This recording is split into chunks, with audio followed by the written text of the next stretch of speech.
The dust settled over the cemetery like a shroud as Preston Dalton rode through the weathered gate on his chestnut mare, the late afternoon sun of 1883 casting long shadows across the headstones that dotted the Oklahoma hillside.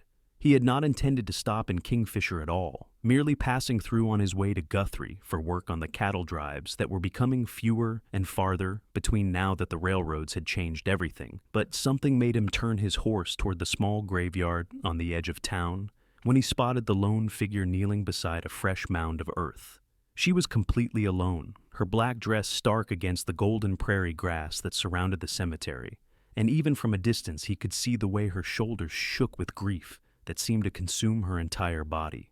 Preston dismounted quietly, tying his mare to the fence post, before removing his hat as he approached with slow, measured steps that crunched softly on the dry ground. The woman did not look up even as he drew near, her hands pressed against the simple wooden cross that marked the grave, her dark hair falling loose from the pins that had once held it in place.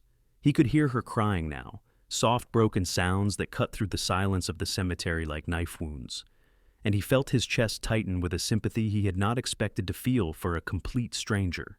He stood there for several long moments, uncertain whether to speak or simply leave her to her sorrow, but something in the way she looked so utterly abandoned made him step closer. When he finally spoke, his voice was low and gentle, barely more than a murmur against the wind that swept across the open land. "Madam, I do not mean to intrude on your grief, but I cannot leave you here alone like this. If you need someone to stay with you, I will stay as long as you need me." The woman's head lifted slowly, and Preston found himself looking into eyes that were red-rimmed and swollen from crying, eyes that held such depths of pain that he felt it like a physical blow. She was younger than he had first thought, perhaps 23 or 24, with delicate features that would have been beautiful if not for the devastation written across them. She stared at him for a long moment, as if she could not quite comprehend his presence, then looked back at the grave with a shuddering breath that seemed to come from the very core of her being. "My father," she whispered, her voice hoarse and broken. "He died 3 days ago. Pneumonia took him so fast, I barely had time to say goodbye. Everyone came to the funeral this morning, all the people from town who knew him. But they all left hours ago. They all had places to be, things to do, and I understand that, I truly do. But I cannot seem to make myself leave him here alone." Preston felt something shift in his chest, some long, dormant part of himself that he had thought died, along with so many other things in the years since he had left his family's ranch in Texas. He moved closer, settling himself on the ground, a respectful distance from her, his hat resting on his knee as he looked out over the cemetery with its scattered collection of graves marking the lives that had passed through this raw, young territory. "I lost my mother when I was 19, he said quietly. "Cholera outbreak swept through our town in Texas, took her and my youngest sister both within a week of each other. I remember sitting by their graves much like you are now, wondering how the world could just keep turning when everything that mattered had stopped. My father told me I needed to move on, needed to help with the ranch, but I could not seem to make my legs work to walk away from those 2 mounds of earth." The woman turned to look at him again, and this time there was something besides pain in her eyes, a flicker of connection that came from shared understanding. "How did you finally leave?" she asked, and he could hear the desperate need in her voice to know that it was possible to move forward from this moment. "An old friend of my mother's came and sat with me," Preston said, remembering that day with a clarity that surprised him after all these years. "She did not try to make me leave or tell me that everything would be fine. She just sat there beside me until the sun went down, and then she helped me stand up and walk back to town. Sometimes we just need someone to be present with us in the darkness before we can find our way back to the light." The woman nodded slowly, fresh tears spilling down her cheeks as she turned back to the grave. "My name is Eleanor Parker," she said softly. "My father was Samuel Parker. He owned the general store in town for nearly 15 years, ever since we came here from Missouri when I was just a girl. He was all the family I had left. My mother died giving birth to my brother when I was 8, and my brother only lived 3 days after that. It was just the 2 of us for so long, and now I have no one." "Preston Dalton," he replied, feeling the weight of her loss settle over them both like a heavy blanket. "I have been drifting for the better part of 5 years now, ever since my father and I had a falling out over the direction of the ranch. I thought I wanted freedom. wanted to see the territories and make my own way. But mostly I have just been running from anything that might tie me down or make me feel too much." They sat in silence for a while as the sun continued its descent toward the horizon, painting the sky in shades of orange and pink that seemed too beautiful for such a sorrowful day. Preston watched Eleanor as she traced her fingers over the letters carved into the wooden cross, her touch gentle and reverent, and he found himself wondering what kind of man Samuel Parker had been to inspire such devotion in his daughter. "He taught me everything," Eleanor said suddenly, as if she had heard his unspoken question. "How to read and write and cipher numbers, how to run the store and manage inventory, how to treat people with respect and fairness no matter their station in life. He never made me feel less than because I was a woman, never told me I needed to find a husband to take care of me. He always said I was capable of anything I set my mind to, and he made me believe it." Preston heard the love in her voice, mixed with the grief, and he felt a pang of regret for the way things had ended with his own father. They had argued about expansion, about bringing in more hands and running more cattle than their land could reasonably support, and Preston had accused his father of being too cautious, too set in his ways. He had said things he could not take back, things that had created a rift too wide to cross, and he had left without looking back. Now his father was still alive as far as he knew, but they had not spoken in 5 years, and the weight of that estrangement felt suddenly unbearable as he sat beside this woman, mourning a father she had clearly cherished. "He sounds like he was a good man," Preston said, and meant it. "The kind of father any child would be lucky to have." Eleanor turned to him with a sad smile that transformed her face despite the tears.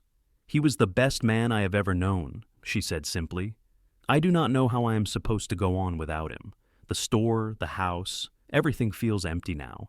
I keep expecting to hear his voice calling me down for breakfast or asking me to help with inventory, and then I remember that I will never hear those things again." The sun touched the horizon, and Preston knew he should probably be finding a place to stay for the night. But he made no move to leave. He had given his word that he would stay as long as she needed, and he was a man who kept his promises, even those made to strangers. Besides, something about Eleanor Parker had caught his attention in a way that went beyond simple compassion, though he could not quite put his finger on what it was.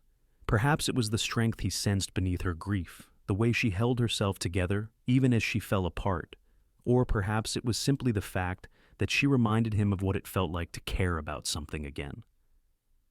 "Tell me about him," Preston said softly. "Tell me about your father. Sometimes it helps to share the memories, to keep them alive by speaking them out loud." Eleanor looked at him with surprise, as if no one had ever made such a request before, and then her expression softened into something almost grateful. She shifted her position slightly, settling more comfortably on the ground as she gathered her thoughts, and Preston waited patiently for her to begin. "He had the most wonderful laugh," she said, a small smile playing at the corners of her mouth despite the sadness in her eyes. "Deep and booming, the kind that made everyone around him want to laugh too, even if they did not know what was funny. He used to tell terrible jokes, truly awful ones that made no sense half the time, but he would laugh so hard at his own humor that you could not help but join in. The children in town loved him because he always had peppermint sticks in his pocket, and he would make a big production of pretending to pull them out of their ears or from behind their heads." Preston found himself smiling as he listened to her talk, the image of Samuel Parker coming alive in his mind through his daughter's words. She spoke of his kindness to struggling families during hard times, how he would extend credit he knew might never be repaid, how he had secretly paid the doctor bills for a widow with sick children, how he had organized the town's first school and served on the building committee for the church. "He believed in community," Eleanor continued, her voice growing stronger as she spoke. "He always said that out here in the territories, we only survive by taking care of each other, by building something together that is stronger than what any of us could build alone. He was on the town council. He helped settle disputes between neighbors. He even learned some Cherokee from the families who would come through to trade so that he could serve them better." The light was fading now, the sky deepening to purple, and the first stars beginning to appear overhead. Preston noticed that Eleanor was shivering in the cooling evening air, her black dress offering little protection against the chill that settled over the prairie once the sun went down. He stood slowly, removing his jacket and draping it over her shoulders before she could protest. "You will catch your death out here," he said gently. "Let me walk you back to town. You can come back tomorrow if you need to." Eleanor clutched the jacket around herself, the warmth of it seeming to break through some of her defenses. She looked up at him with eyes that were exhausted and lost, and Preston felt his heart contract with sympathy. "I do not want to leave him," she whispered. "I know it does not make sense. I know he is not really here anymore. But this is all I have left of him. This grave, this plot of earth. It is the only place I can still be with him." Preston knelt beside her, his voice soft but firm. "Your father is not in this grave, Eleanor. He is in your memories, in the lessons he taught you, in the way you treat people and the choices you make. He is in the store he built and the community he helped create. You carry him with you wherever you go, and leaving this cemetery does not mean leaving him behind." She looked at him for a long moment, really looked at him, and Preston wondered what she saw. He was 28 years old, with sun-weathered skin and hands that bore the calluses of hard work, with brown hair that needed cutting and eyes that had seen too much disappointment. He was nobody special, just another drifter trying to find his way in a territory that was changing faster than any of them could keep up with. But in that moment, he wanted to be someone who could help this grieving woman find her way back from the edge of her sorrow. "Why are you being so kind to me?" Eleanor asked, her voice barely audible. "You do not know me. You have your own life, your own path to follow. Why would you stop everything to sit with a stranger in a cemetery?" Preston considered the question, searching for an answer that was honest without being too revealing. "Because someone did the same for me once," he said finally. "Because I know what it is like to feel completely alone in the world, and I know how much it means when someone chooses to be present with you anyway. Because I have spent 5 years running away from connection, and maybe it is time I started running toward it instead." Eleanor reached out slowly, her hand finding his where it rested on his knee, and Preston felt the contact like electricity running through his entire body. Her fingers were cold from the evening air, but her grip was surprisingly strong, and he squeezed back gently, offering what comfort he could through that simple touch. "Will you really stay?" she asked, and he heard the vulnerability in her voice, the fear of being abandoned again. "As long as you need me," he promised, and he meant it with every fiber of his being. They sat together as the stars emerged in full force overhead. The vast expanse of the Oklahoma sky spread out above them like a canvas dusted with diamonds. Preston told her about his travels through the territories, about the cattle drives and the boom towns, about the way the frontier was slowly being tamed by railroads and barbed wire and settlers who came in waves from the east. Eleanor listened with genuine interest, asking questions that showed she was really hearing him, really seeing him, and Preston found himself talking more than he had in months. Eventually, when the moon had risen high enough to cast silver light across the cemetery, Eleanor allowed him to help her to her feet. She swayed slightly, weak from grief and from not eating, and Preston steadied her with an arm around her waist, careful to maintain respectful distance even as he supported her weight. They walked slowly through the cemetery gate, and Preston retrieved his horse before falling into step beside her as they made their way down the dirt road that led back into Kingfisher. The town was quiet at this hour, most of the shops closed and the streets empty, except for the occasional sound of voices drifting from the saloon at the far end of the main street. Eleanor led him to a neat white house behind the general store, fumbling with the key before finally managing to unlock the door.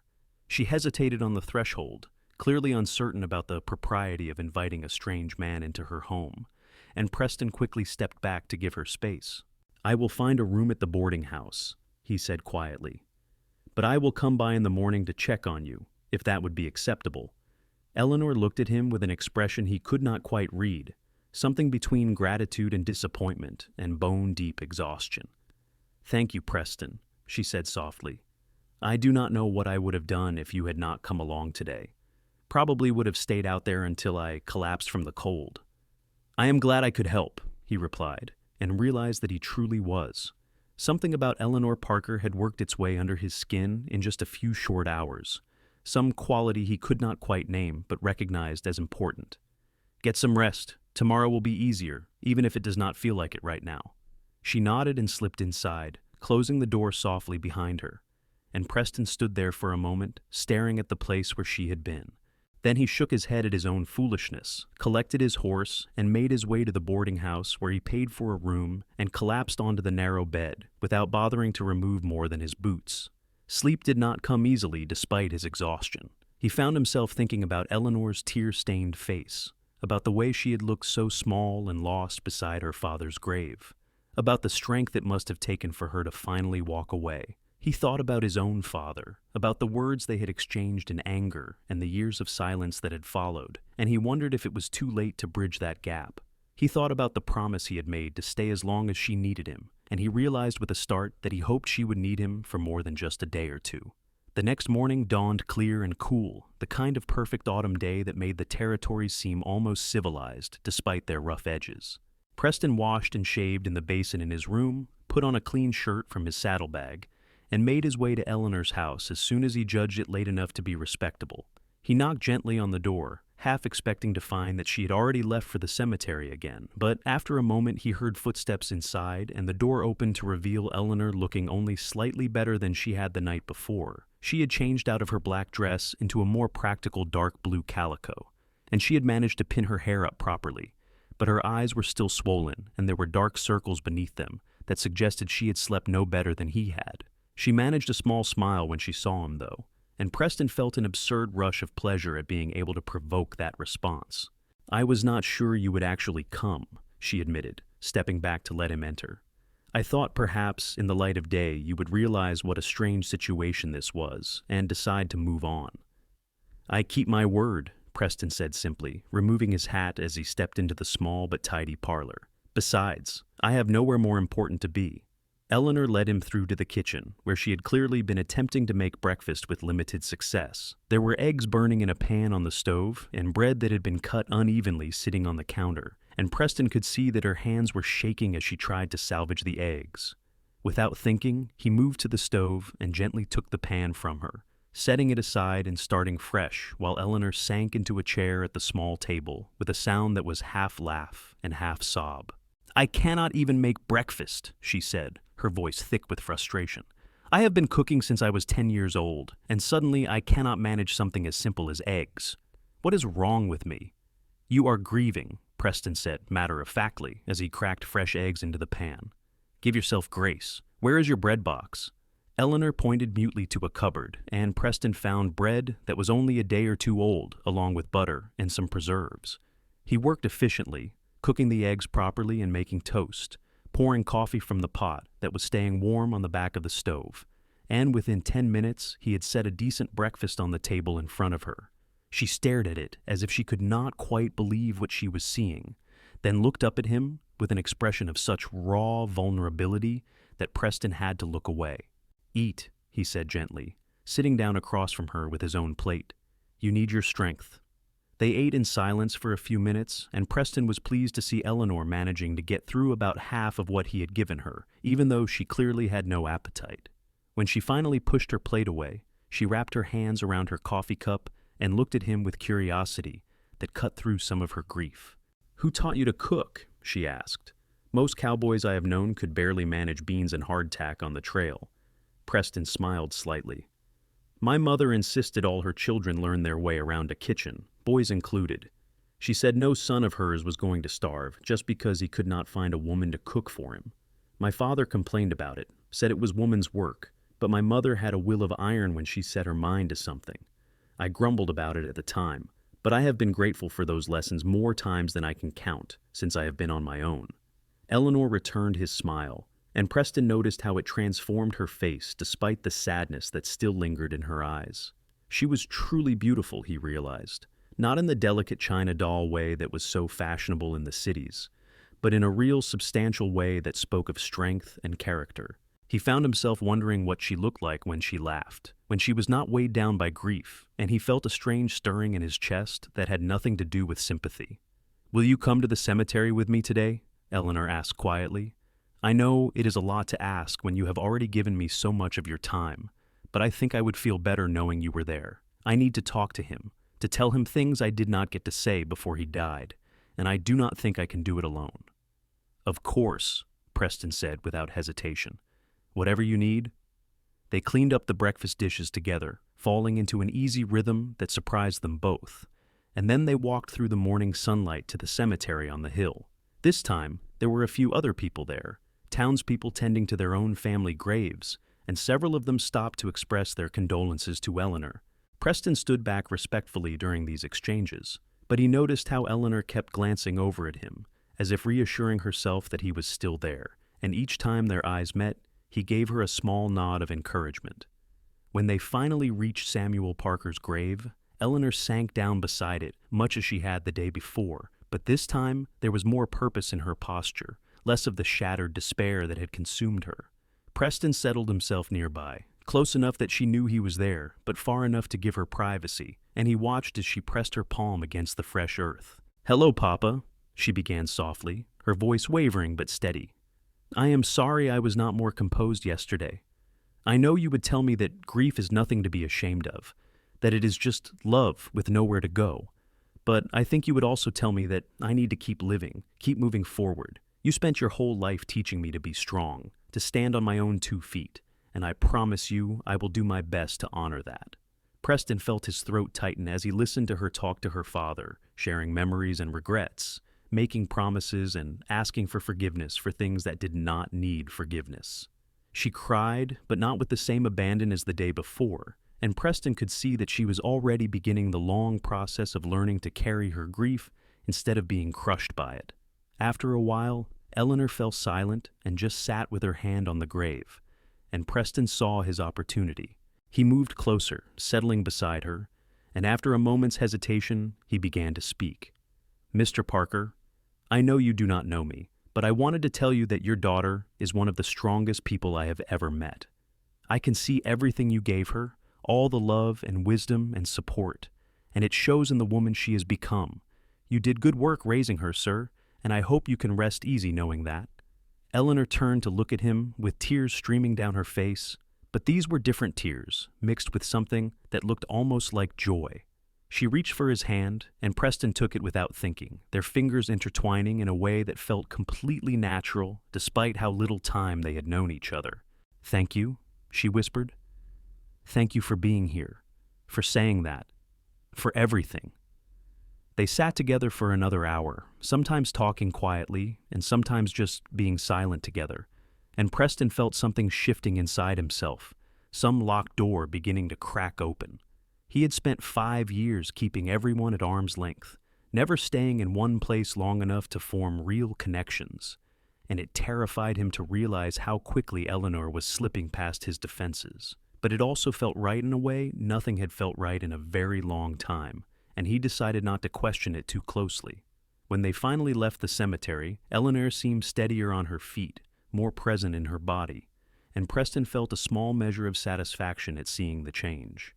They walked back to town together, and Eleanor surprised him by suggesting they stop at the general store. "I have not been inside since he died," she admitted.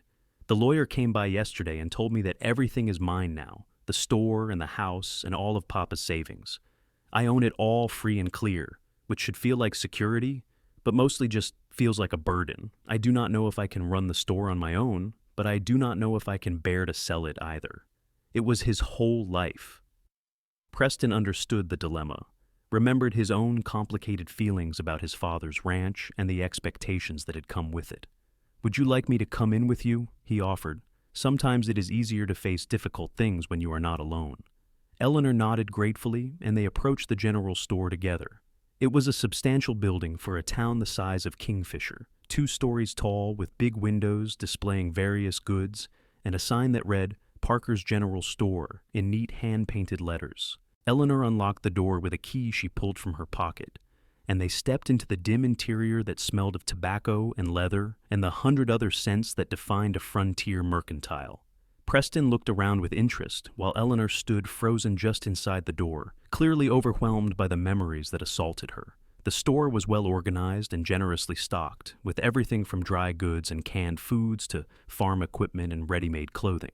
There was a small post office window at the back, and shelves of patent medicines lined one wall, and Preston could see the care and thought that had gone into creating a store that served the needs of the entire community. "He was so proud of this place," Eleanor said softly, her voice echoing in the empty space.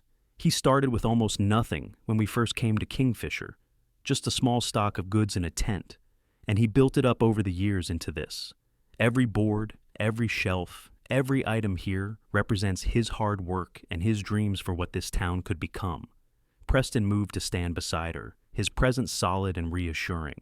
Then maybe the question is not whether you can run it on your own, but whether you want to. Do you love this store, Eleanor? Do you love the work, the people, the day-to-day challenges of keeping a business running? Eleanor considered the question seriously, walking slowly through the aisles as she thought. Preston watched her trail her fingers over familiar items, saw the way her expression softened when she looked at things that must have held particular meaning, and he thought he already knew her answer before she spoke. "I do love it," she said finally, turning to face him with something like surprise in her voice. "I always thought of it as Papa's dream, Papa's store, but the truth is, I love this place too. I love helping customers find what they need, love the satisfaction of good bookkeeping and smart inventory decisions, love being at the heart of this community. I just do not know if I can do it without him here to guide me." "You will not know unless you try," Preston pointed out reasonably. "And you do not have to decide everything today. Maybe start by opening for a few hours, seeing how it feels. If it is too much, you can always close again." Eleanor looked at him with an expression that was part gratitude and part something else, something warmer and more complicated. "You are very wise for a drifter," she said with the ghost of a smile. "Most cowboys I have known spend their time thinking about cattle and cards and not much else." Preston laughed, genuinely amused. "I am not much of a gambler, and I have seen enough cattle to last me a lifetime," he admitted. "The truth is, I have never quite figured out what I want to do with myself. I left my father's ranch because I thought I wanted freedom, but mostly I have just been lonely and purposeless.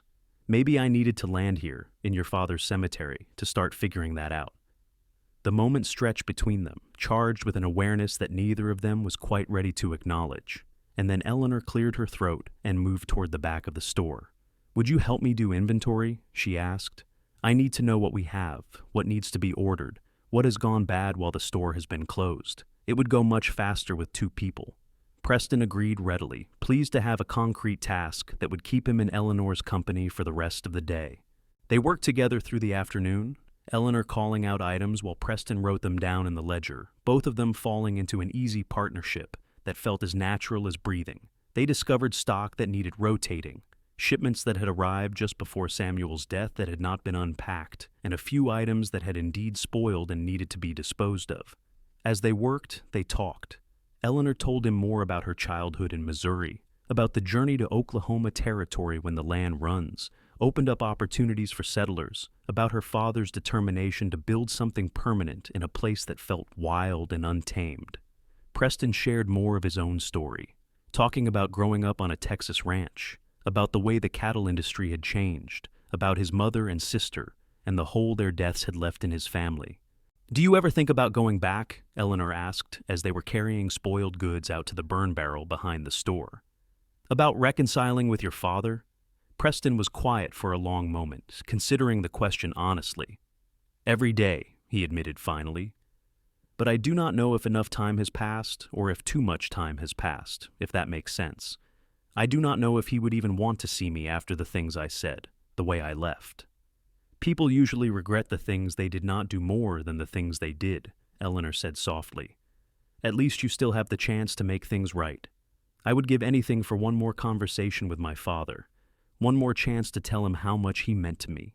Her words hit Preston like a physical blow, the truth of them undeniable. He looked at Eleanor, at the wisdom in her grief-stricken eyes, and he felt something shift in his chest. "You are right," he said quietly.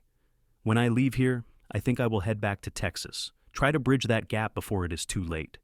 "When you leave here," Eleanor repeated, and Preston heard something in her voice that made his heart skip. "How long are you planning to stay in Kingfisher?" He met her eyes, saw the question behind the question, and felt the weight of his promise from the day before. "As long as you need me," he said, just as he had then. "I told you that, and I meant it." Eleanor held his gaze for a long moment, and Preston saw something kindle in her expression, some spark of life returning despite her grief. "What if I need you for more than just a few days?" she asked, her voice barely above a whisper. What if I need you for longer than that? Preston felt his breath catch in his throat. It had been less than 24 hours since he had first seen Eleanor kneeling beside her father's grave, and yet, standing here with her now felt more significant than anything he had experienced in the past 5 years. He knew he should be cautious, should protect himself from getting too involved with a grieving woman who might not be thinking clearly. But he also knew with absolute certainty that he did not want to leave, did not want to go back to his lonely drifting existence when there was something real and vital and important right here in front of him. Then I will stay for longer than a few days, he said simply, and watched as Eleanor's face transformed with something that looked remarkably like hope.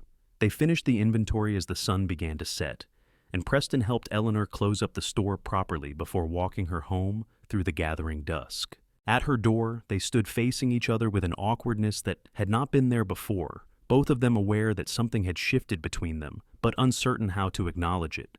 "Will you come for dinner tomorrow?" Eleanor asked, clutching her door key so tightly her knuckles were white. "I promise I will actually manage to cook something edible this time." Preston smiled, charmed by her nervous determination. "I would be honored," he said formally. "Should I bring anything?" "Just yourself," Eleanor replied. And then she surprised them both by standing on her toes and pressing a quick kiss to his cheek. "Thank you, Preston, for everything." She disappeared inside before he could respond, leaving Preston standing on her doorstep, with one hand pressed to his cheek where he could still feel the warmth of her lips. He walked back to the boarding house with a lightness in his step that he had not felt in years, and when he lay down to sleep that night, it was with a smile on his face and the knowledge that he had finally found something worth staying for. The next few days fell into a pattern that felt both strange and completely natural. Preston would arrive at Eleanor's house in the morning to have breakfast with her. Then they would walk to the cemetery together, where Eleanor would spend some time at her father's grave. The visits grew shorter each day, the grief becoming more manageable as Eleanor began to accept the reality of her loss. And Preston was proud of the strength she showed, even on the hard days when the weight of missing her father seemed almost too much to bear. After the cemetery, they would go to the general store, where Eleanor had decided to reopen for business. Preston appointed himself her assistant, learning the inventory and helping customers, and generally making himself useful in a way that surprised them both. He discovered that he actually enjoyed the work, enjoyed the interactions with townspeople, and the satisfaction of solving problems and keeping the complicated machinery of a frontier store running smoothly. The people of Kingfisher quickly accepted Preston's presence in Eleanor's life, though there was certainly gossip about the mysterious cowboy who had appeared from nowhere and attached himself to the Parker girl. Mrs. Henderson, who ran the boarding house where Preston was staying, cornered him one morning to ask his intentions, and Preston had to assure her that he was simply helping a friend through a difficult time, and that everything was completely proper and respectable. The truth was more complicated than he could easily explain.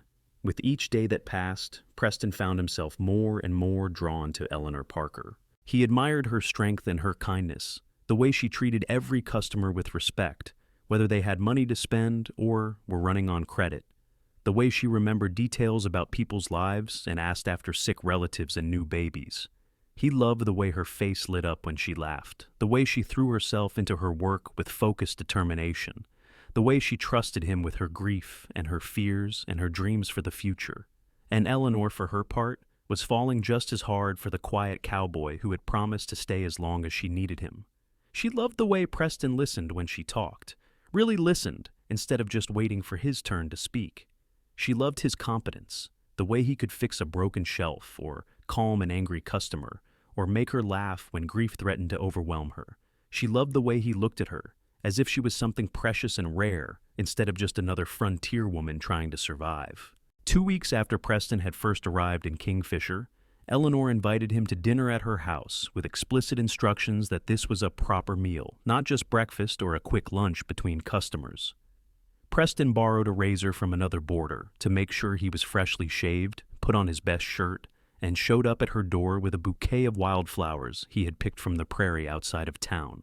Eleanor opened the door wearing a dress in a deep green that brought out the color in her eyes, her hair arranged in soft curls that framed her face, and Preston felt his breath catch at the sight of her. She took the flowers with a blush that made her look younger, more carefree, and she invited him inside to a house that smelled of roasting chicken and fresh bread, and something sweet that Preston could not quite identify. "I have been cooking all afternoon," Eleanor admitted as she arranged the flowers in a vase.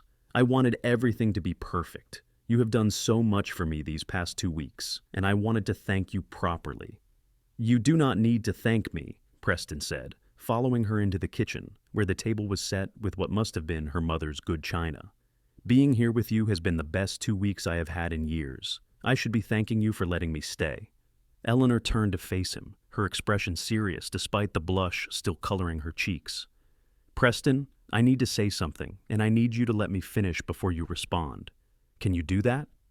Preston nodded, his heart suddenly pounding in his chest. "When you first found me in that cemetery, I was in the darkest place I have ever been in my life," Eleanor began, her voice steady despite the emotion behind it. "I truly did not know how I was going to go on without my father, did not see a path forward that made any sense. And then you appeared, this stranger who had no reason to care about my pain, and you offered me something I did not even know I needed. You offered me your presence, your strength, your companionship, and you have given it freely every single day since then, without asking for anything in return." Preston started to speak, but Eleanor held up a hand to stop him, remembering her request that he let her finish. "What I need you to understand is that I know I am still grieving," she continued.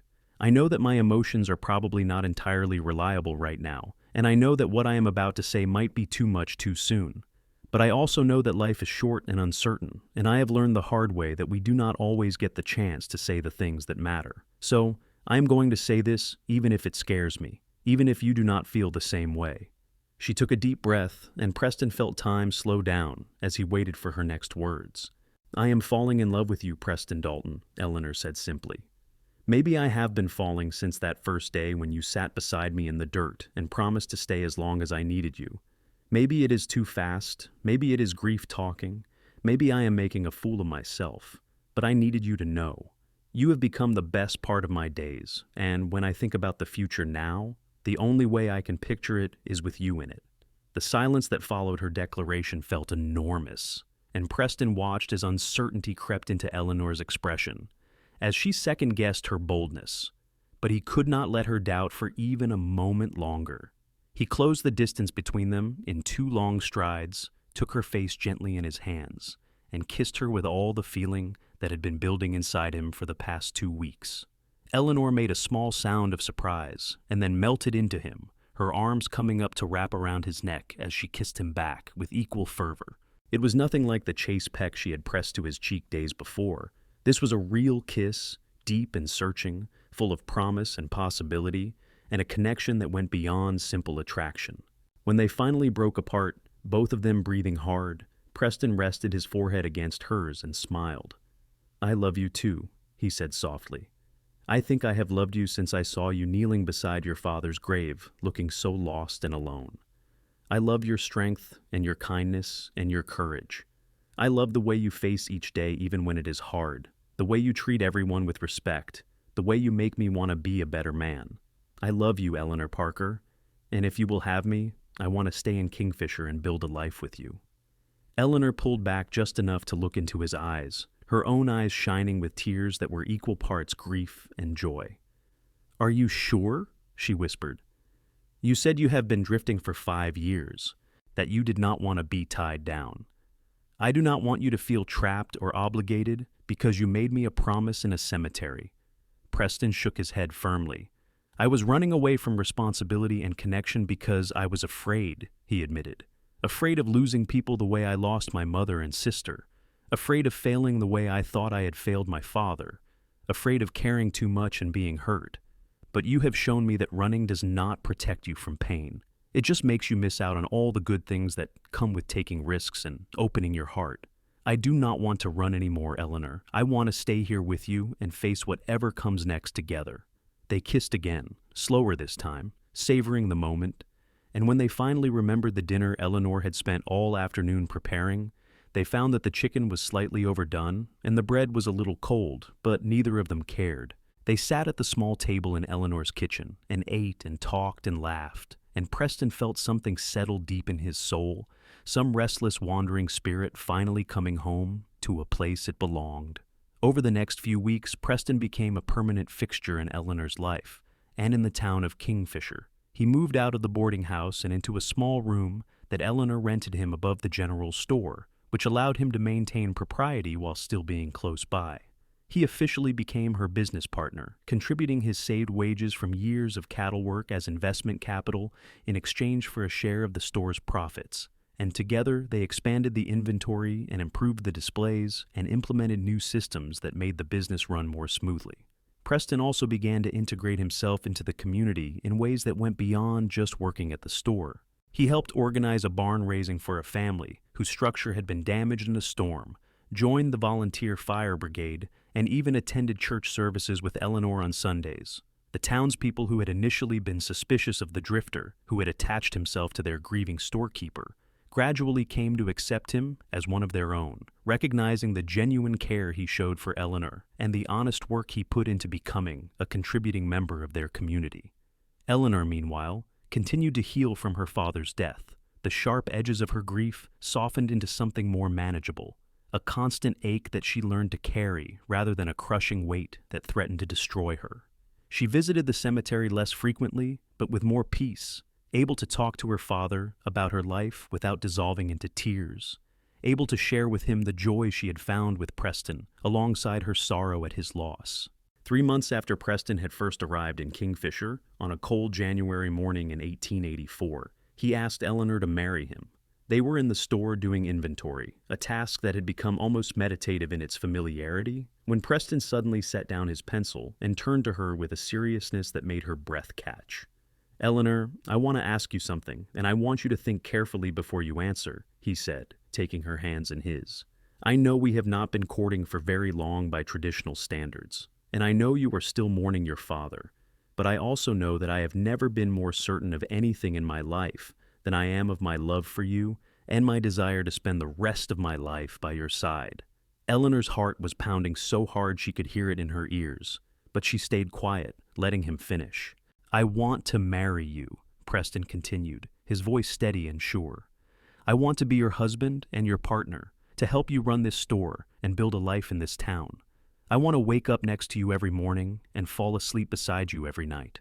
I want to have children with you and grow old with you and face whatever challenges come our way together. Will you marry me, Eleanor?" Eleanor felt tears spilling down her cheeks, but these were tears of joy rather than grief, and she nodded emphatically even as she tried to find her voice. "Yes," she finally managed to say, her voice thick with emotion. "Yes, Preston, I will marry you. I want all of those things too. Want them more than I can possibly say." Preston pulled her into his arms, holding her tight against his chest, as they both laughed and cried at the same time, overwhelmed by the magnitude of what they had just committed to. When they finally pulled apart, Preston reached into his pocket and pulled out a simple gold band that he had commissioned from the jeweler in town. "It is not fancy," he said as he slipped it onto her finger, "but it is solid and real and made to last, just like the life I want to build with you." Eleanor looked down at the ring through her tears, at the way it caught the light from the store window, and she knew she would not have wanted anything different. This ring, like the man who had given it to her, was exactly what she needed. They were married in late February in the same church where Samuel Parker's funeral had been held less than 4 months earlier. Eleanor wore a dress of cream-colored silk that had been her mother's wedding dress, altered to fit her with the help of several ladies from town, and Preston wore a new suit that he had ordered specially from a tailor in Oklahoma City. The church was full of townspeople who had come to witness the union of the storekeeper and the cowboy, and if some of them whispered about the short courtship and the quick engagement, their concerns were forgotten when they saw the way the couple looked at each other as they exchanged their vows. Eleanor spoke her promises with a clear, strong voice, pledging to love and honor Preston for the rest of her life, and Preston responded with equal conviction, promising to cherish and protect Eleanor through whatever came. When the minister pronounced them husband and wife, and Preston kissed his bride for the first time as her husband, there was not a dry eye in the church. The reception was held at the general store, which they had closed for the day and decorated with ribbons and flowers and tables laden with food that the community had contributed. There was fiddle music and dancing and toasts to the happy couple, and Preston found himself overwhelmed by the warmth and generosity of the people who had welcomed him into their town and their lives. As the evening wore on and the celebration began to wind down, Preston and Eleanor slipped away to the house behind the store that was now officially theirs together. They had spent the past week preparing it, combining their belongings and making small improvements, and it felt like walking into a real home rather than just a building. Their wedding night was tender and sweet, both of them nervous despite their certainty about their feelings for each other. Preston was gentle and patient, mindful of Eleanor's inexperience, and Eleanor was brave and trusting, offering herself to her husband with a vulnerability that touched him deeply. They came together with love and laughter and a few fumbles that they would look back on fondly in years to come, and they fell asleep in each other's arms feeling complete in a way neither of them had ever felt before. The first year of their marriage was full of joy and adjustment as they learned to navigate life as a couple. There were challenges, of course. Preston had to adjust to being a shopkeeper instead of a cowboy, to staying in one place and building relationships with people he would see every day for the rest of his life. Eleanor had to learn to share her space and her decisions with a partner instead of making them all on her own, and they both had to figure out how to run a business and a household together. But the challenges were far outweighed by the rewards. Preston discovered that he loved the stability of married life, loved having a purpose and a place where he belonged. He found satisfaction in building something lasting with Eleanor, in watching the store prosper under their combined management, in becoming a respected member of the community. And most of all, he loved Eleanor more with each passing day, amazed by her intelligence and her competence, and the way she made him laugh even when things were difficult. Eleanor, for her part, thrived with Preston's support and partnership. She expanded the store's offerings, adding a small lending library and a section of seeds and gardening supplies that became very popular with the farming families in the area. She also became more involved in community leadership, joining the school board and organizing fundraisers for various civic improvements, and Preston supported her fully in these endeavors even when they took time away from the store. In the spring of 1885, just over a year after they had married, Eleanor discovered she was pregnant. She told Preston one evening after they had closed the store for the day, taking his hand and placing it on her still flat stomach with a shy smile that made his heart clench with love. "We are going to have a baby," she said simply, and Preston felt his eyes fill with tears as the enormity of it hit him. "Are you sure?" he asked, his voice rough with emotion. "As sure as I can be," Eleanor replied. "I have missed 2 monthly courses, and I have been feeling ill in the mornings, and Mrs. Henderson told me those are fairly reliable signs. We should probably have the doctor confirm it, but yes, Preston, I think we are going to have a baby." Preston pulled her into his arms, holding her carefully as if she might break, and he felt a joy so intense it was almost painful. "I love you so much," he whispered into her hair. "You have given me everything, Eleanor. A home, a purpose, a life worth living, and now a child. How did I get so lucky?" "I am the lucky one," Eleanor countered, pulling back to look up at him with shining eyes. "You saved me, Preston. You found me at my lowest point and you stayed. And you helped me build a life I did not think was possible. This baby, our baby, is proof that life goes on, that joy can come after sorrow, that love is always worth the risk." The pregnancy was not easy. Eleanor suffered from terrible morning sickness for the first few months, and as she grew larger, she found it increasingly difficult to manage the physical demands of running the store. Preston took on more and more of the work, hiring a young man named Thomas to help during the busiest hours. And he insisted that Eleanor rest whenever she needed to, despite her protests that she was pregnant, not invalid. The whole town seemed invested in Eleanor's pregnancy, with women stopping by constantly to offer advice and hand-me-down baby clothes and remedies for various discomforts. Mrs. Henderson appointed herself Eleanor's unofficial guardian, checking on her several times a week, and scolding Preston if she thought Eleanor looked too tired. And Preston, despite his worry about Eleanor's health and his fear about becoming a father, found himself looking forward to the baby's arrival with an excitement that surprised him. In October of 1885, after a labor that lasted nearly 20 hours and terrified Preston more than anything he had ever experienced, Eleanor gave birth to a healthy baby boy. Preston was allowed into the room just after the birth, and when the doctor placed his son in his arms, he felt something fundamental shift inside him. The baby was tiny and red-faced and perfect, with a shock of dark hair and eyes that would eventually turn the same hazel as his mother's. And Preston knew in that moment that he would do anything, sacrifice anything, to protect this small life. "Hello, son," he whispered, touching one finger to the baby's tiny hand and marveling when the infant's fingers closed around his. "Welcome to the world." Eleanor, exhausted but radiant despite her ordeal, smiled up at him from the bed. "What should we name him?" she asked softly. Preston looked down at his son, then back at his wife, and he knew without question what the answer should be. "Samuel," he said firmly. "Samuel Parker Dalton, to honor your father, the man who raised the woman I love, and who built the foundation for the life we are living now." Eleanor's eyes filled with tears, and she nodded, her voice too choked with emotion to speak. Preston carefully placed their son in her arms, and he sat on the edge of the bed with his wife and child, feeling more complete and more terrified and more grateful than he had ever felt in his life. Samuel was a good baby, or at least as good as babies could be. He cried when he was hungry or wet or tired, as all babies do, but he also had a sunny disposition that made even the sleepless nights bearable. Preston was a devoted father from the very first day, changing diapers and walking the floor at 3 a.m. and marveling at every small milestone as Samuel grew and changed. Eleanor adjusted to motherhood with the same determination she brought to everything else in her life. She continued to help run the store, bringing Samuel down in a basket where he could sleep near the counter while she worked, and she refused to let pregnancy and childbirth slow her down for long.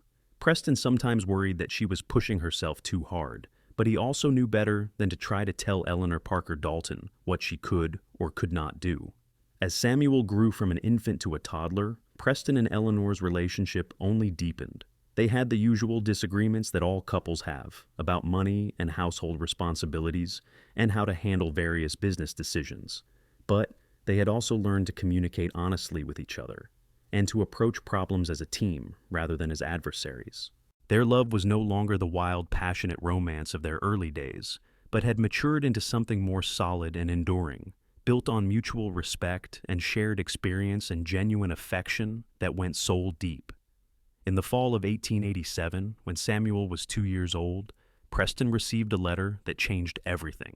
It was from his youngest brother, William, the first communication he had received from anyone in his family since he had left Texas nearly 8 years earlier. Preston's hand shook as he opened it, and Eleanor took Samuel out to the backyard to give him privacy to read. The letter was brief and to the point.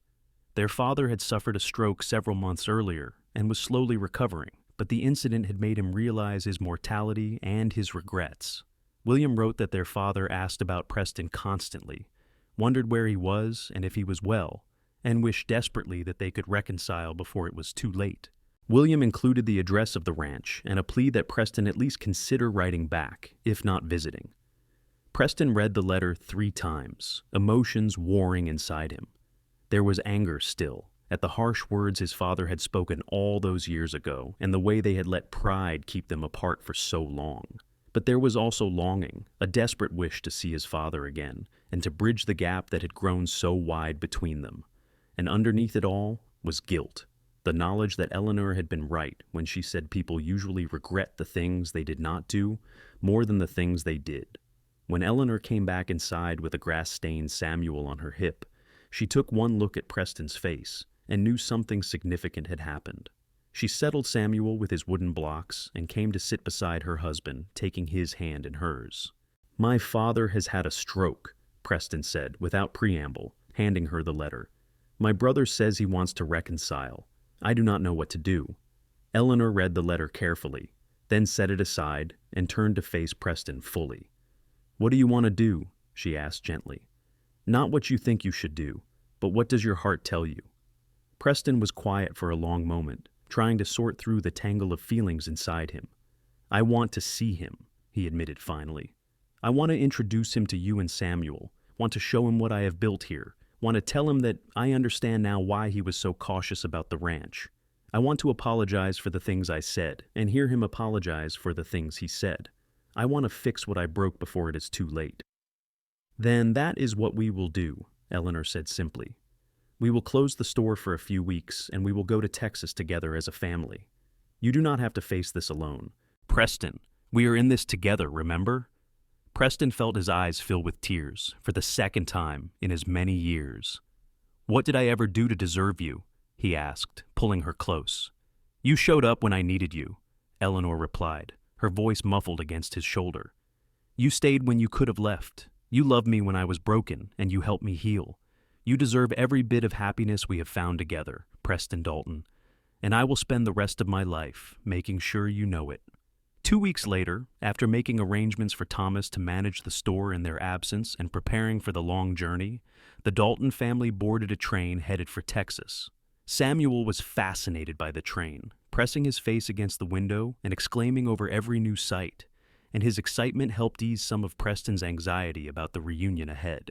The journey took 3 days, and they arrived at the small town nearest to his father's ranch on a bright November morning. Preston had sent a telegram ahead, so his family would know they were coming, and when they disembarked from the train, he immediately spotted his brother William waiting on the platform. William had changed in the 8 years since Preston had seen him, grown from a gangly teenager into a solid man in his mid-20s, but his face split into a huge grin when he saw Preston, and he rushed forward to embrace his brother with obvious emotion. You came, William said, his voice thick. I was not sure you would actually come. I should have come sooner, Preston replied, returning the embrace. I let my pride keep me away for far too long. William pulled back and turned his attention to Eleanor and Samuel, his smile widening even further. And you must be Eleanor, he said warmly. Preston did not mention in his telegram that he had gotten married and had a son. Father is going to be beside himself with joy. They loaded their bags into William's wagon and made the hour-long journey to the ranch, and with each mile, Preston felt his anxiety increasing. What if his father was still angry? What if the stroke had changed him in ways that made reconciliation impossible? What if Preston had waited too long and there was no way to bridge the years of silence? But when they finally pulled up in front of the ranch house that Preston had not seen in 8 years, his father was waiting on the porch, leaning heavily on a cane but upright and alert. He looked older than Preston remembered, his hair completely white now, and his face more lined, but his eyes were the same piercing blue, and they filled with tears the moment Preston stepped down from the wagon. Son, his father said, his voice rough and slightly slurred from the effects of the stroke. You came home. Preston felt his own tears start to fall as he crossed the distance between them, and then he was embracing his father for the first time in 8 years, both of them crying openly as they held each other. No words were necessary in that first moment. The embrace said everything that needed to be said about forgiveness and regret and love that had never really faded despite the years of separation. When they finally pulled apart, Preston turned to bring Eleanor and Samuel forward. Father, I want you to meet my wife, Eleanor, and our son, Samuel, he said, his voice still shaky with emotion. Eleanor, Samuel, this is my father, Paul Dalton. Paul's face transformed as he looked at his daughter-in-law and grandson, and he held out a trembling hand to Eleanor. Welcome to the family, he said warmly.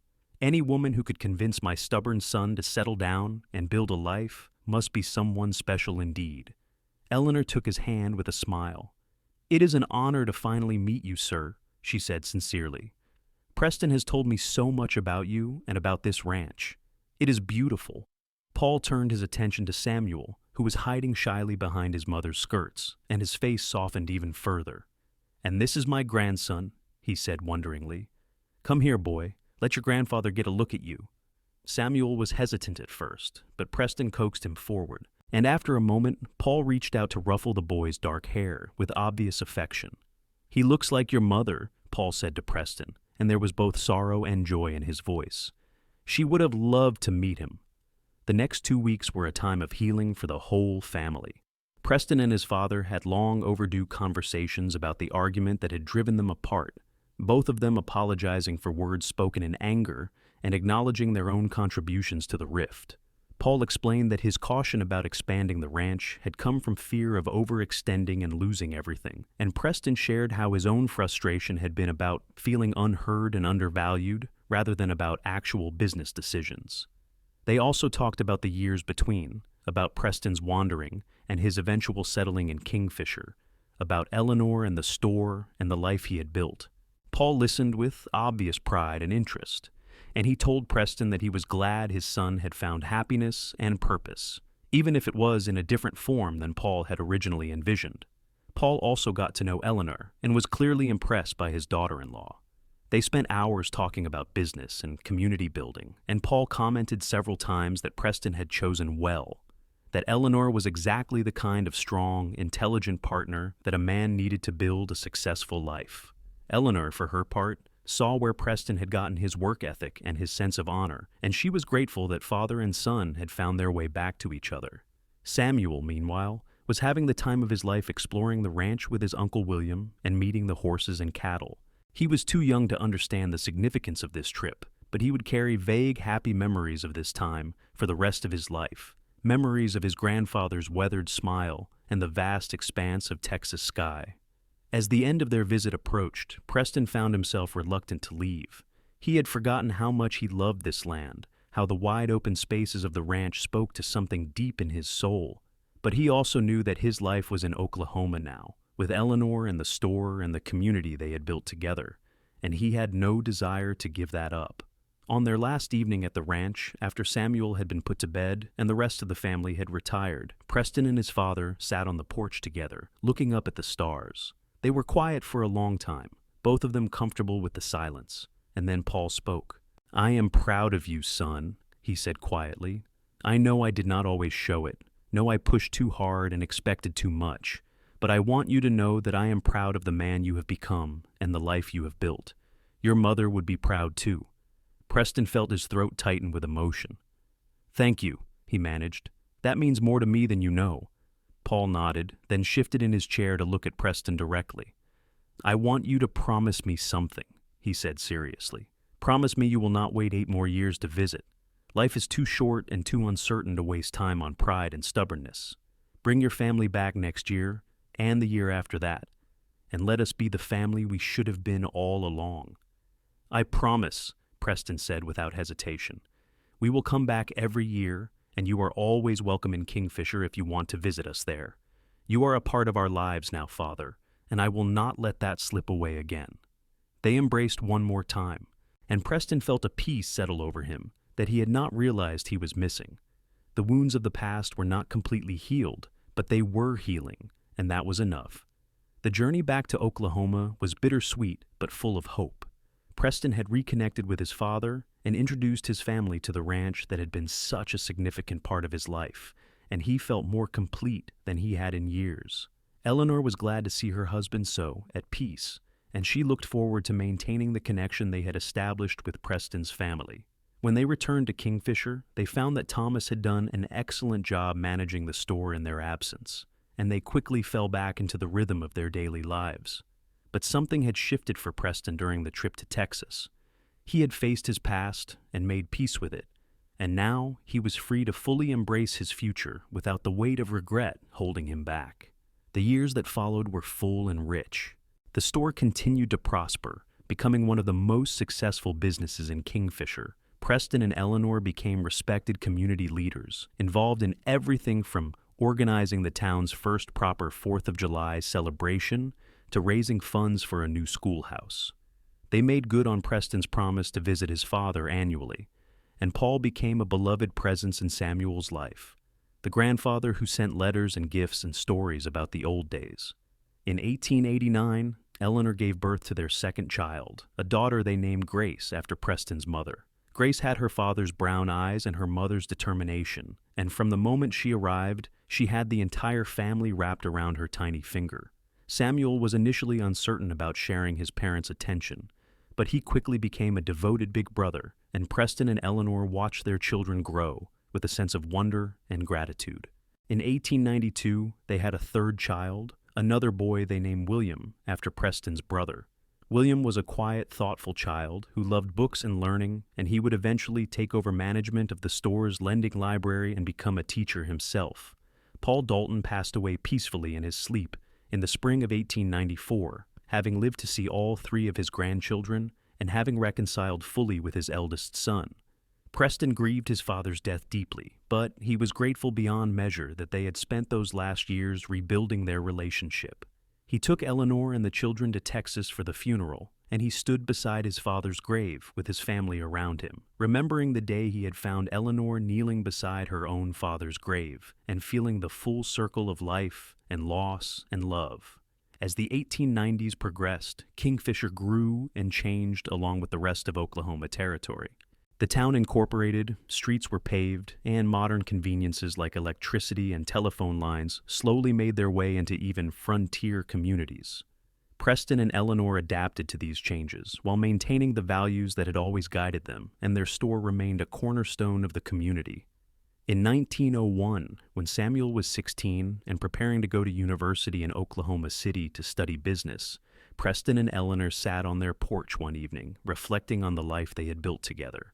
Samuel was inside helping Grace and William with their homework, and the sound of their children's voices drifting through the open window filled Preston with contentment. "Do you ever regret it?" Eleanor asked softly, reaching over to take Preston's hand. "Giving up your freedom to stay here with me? You could have seen so much more of the world, could have had adventures instead of spending your days behind a store counter." Preston turned to look at his wife, at the woman who had been his partner and his love for nearly 18 years, and he shook his head emphatically. "Not for a single moment," he said with absolute certainty. "Every adventure I could have had would have been meaningless without you. This life we have built together, this family, this community, it is more than I ever dreamed of having when I was drifting from place to place with no purpose or direction." Eleanor smiled, the same smile that had first captured his heart all those years ago in the cemetery. "I think about that day sometimes," she said softly. "The day you found me at my father's grave. I was so lost, so certain that my life was over, and then you appeared out of nowhere and promised to stay as long as I needed you. Do you know what I need now, Preston?" "What?" he asked, bringing her hand to his lips to kiss it gently. "I need you for the rest of my life," Eleanor said simply. "For however many years we have left together, for every joy and every sorrow, for every ordinary day and every special moment, I need you beside me, just as you have been from the very beginning." "Then that is exactly where I will be," Preston promised, just as he had promised so many years ago in that cemetery. "For the rest of our lives, Eleanor, I am not going anywhere." They sat together as the sun set over the Oklahoma prairie, hands joined and hearts full, and they watched as their children came outside to join them, 3 young people who represented everything they had built together. Samuel was so much like his grandfather Parker, with his head for business and his commitment to community. Grace was fierce and independent, already talking about becoming a lawyer, like the women she had read about in the newspapers. And William was gentle and thoughtful, a scholar who found joy in books and learning. Preston looked at his family, at the life that had grown from a chance meeting in a cemetery 18 years earlier, and he felt a gratitude so profound it brought tears to his eyes. He had thought he was just a drifter with no direction and no future, but Eleanor had shown him that he was capable of so much more. She had taken his promise to stay as long as she needed him and turned it into a lifetime of love and partnership and purpose. Eleanor saw the tears in her husband's eyes and leaned over to kiss him gently. "I love you," she whispered against his lips. "Thank you for finding me that day.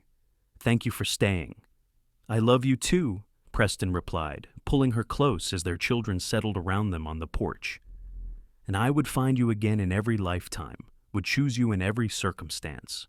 You are my home, Eleanor, and you always will be."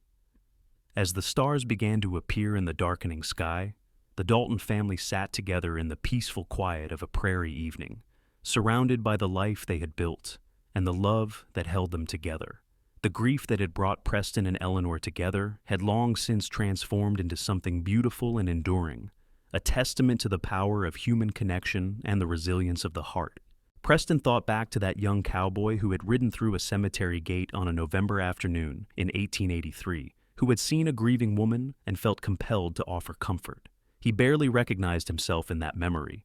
So much had changed and grown in the years since. But he would always be grateful to that younger version of himself for making the choice to stop, to stay, to open his heart to possibility. Because in the end, that choice had given him everything: a wife he adored, children he was proud of, a business that thrived, a community where he belonged, and a legacy that would extend far beyond his own lifetime. It had given him purpose and meaning and a reason to wake up grateful every single morning.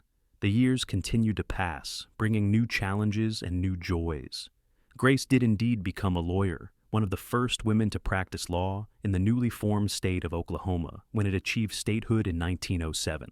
She married a fellow lawyer and had 2 children of her own, and Preston and Eleanor took great pride in watching their daughter break barriers and fight for justice. William became a teacher as expected, but he also wrote a history of Kingfisher that became a valuable resource for understanding the early days of Oklahoma Territory. He married a quiet librarian, and they had 4 children, filling Eleanor and Preston's later years with grandchildren to spoil and love. Samuel took over the general store when Preston and Eleanor decided to retire in 1910, and he ran it with the same integrity and commitment to community that his parents had modeled. He married a doctor's daughter, and they had 3 children, ensuring that the Parker Dalton legacy would continue for generations to come.